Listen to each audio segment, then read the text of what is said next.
Presiden Joko Widodo menanggapi putusan Pengadilan Negeri Jakarta mengenai penundaan tahapan pemilu 2024. Putusan itu dijatuhkan setelah Pengadilan Negeri Jakarta Pusat mengabulkan gugatan yang diajukan Partai Rakyat Adil Makmur atas gugatan perdata yang mereka ajukan terhadap Komisi Pemilihan Umum. Menurut Jokowi, pemerintah mendukung KPU untuk mengajukan banding. Jokowi pun menegaskan pemerintah sudah berkali-kali berkomitmen untuk tetap menjalankan pemilu dengan baik. Anggaran pemilu 2024 pun sudah disiapkan. Sebelumnya diberitakan Pengadilan Negeri Jakarta Pusat memenangkan Partai Rakyat Adil Makmur atas gugatan perdata mereka terhadap KPU.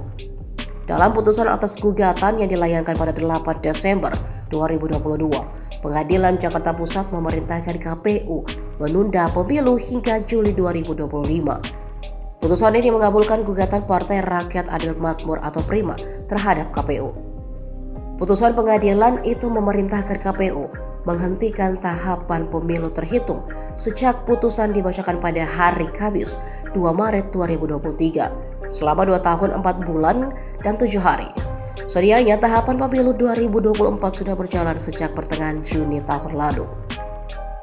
Pemungutan suara dijadwalkan digelar serentak pada 14 Februari 2024.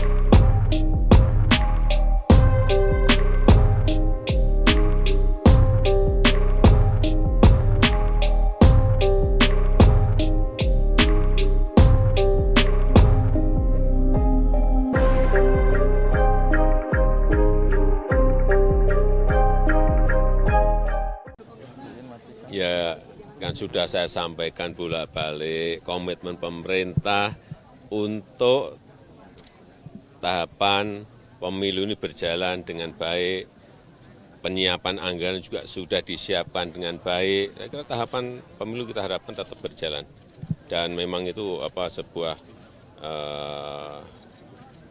kontroversi yang menimbulkan pro dan kontra, tetapi juga pemerintah mendukung KPU untuk naik banding. Ya.